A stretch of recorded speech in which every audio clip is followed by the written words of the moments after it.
So, Paul, the last thing we were talking about before the break was the Joe Biden, maybe we don't know, but his camp may be floating the idea of running with Stacey Abrams. And you made the point that they really represent two very different sets of perspective on how to win with the Democrat, in a general election.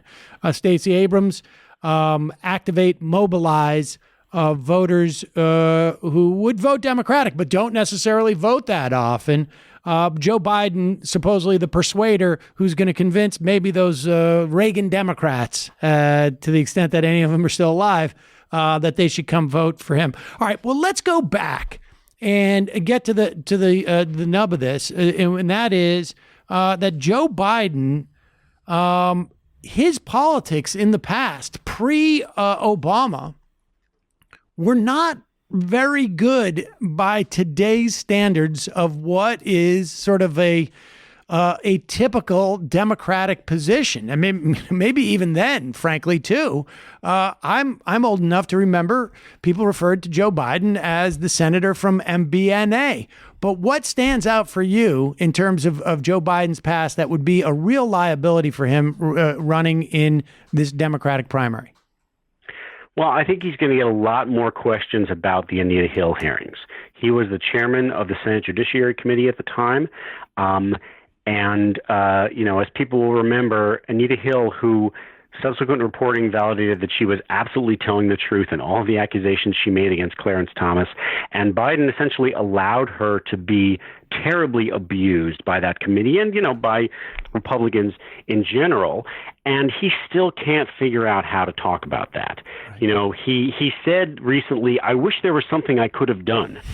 And then, one of the things he could have done, for instance, is allowed the three other women who had told the committee that they were ready to testify and corroborate Anita Hill's testimony. He could have let them testify, but he didn't. And I think that's something that is going to come up again and again and again.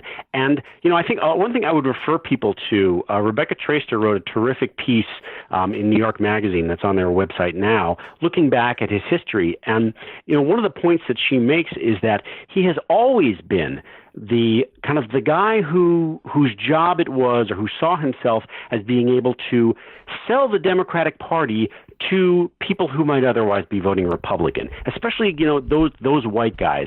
But the problem is that in the process, he often sort of validated their own complaints about societal progress, about what the Democratic Party was becoming, whether that was their racial complaints, and, Biden became an opponent of busing, whether that was their complaints about feminism, about immigration.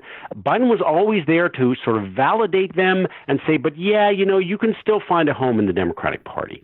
And whatever you might think about the need or for somebody like that to be speaking to those voters, in 2020, the Democratic Party is very different than it used to be. And I think that even though there are many people in the Democratic Party who still think that it's vital for Democrats to quote unquote reach out to people who might otherwise be voting Republican, it is a very different coalition now than it was when Biden first came into public office in the 1970s, or even in the 80s or 90s, or even 10 years ago. It's a much more diverse party. It's a party that relies very much, as it always has, on African Americans, but also on Latinos and also on Asian Americans and on young people.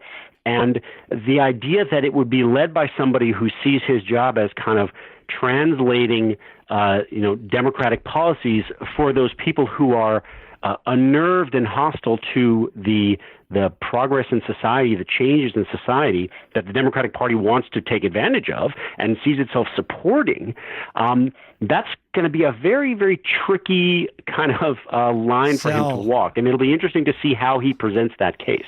Yeah, I think she said, and I hope I'm not attributing this, but, the idea of defeating Trump with a brand of Trumpism, you're not defeating Trumpism, right? If he is basically saying, like, we're not so offensive to that Trumpistic, if you will, sensibility. But the other thing that occurs to me as you're saying this is that, and we just have about 2 minutes left here, is that he's also got a problem on the finance side, right? Which you don't necessarily associate with the white working class.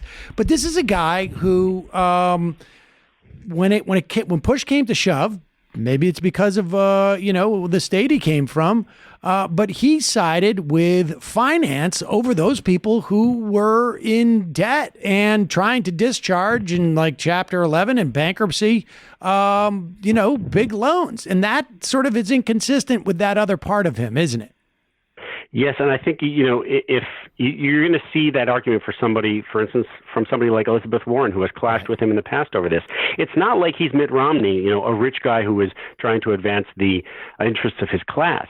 But he has, and maybe in large part because he comes from Delaware, he has often advanced the interests of the banking industry and the credit card industry, and those are things that are no longer tolerable in the Democratic Party. Frankly, they used to be. There was a whole period, especially through the 1990s, where there was a kind of a feeling in the Democratic Party like, okay, we got to raise money, we have to kind of make peace with the finance industry, and that will be our path to success.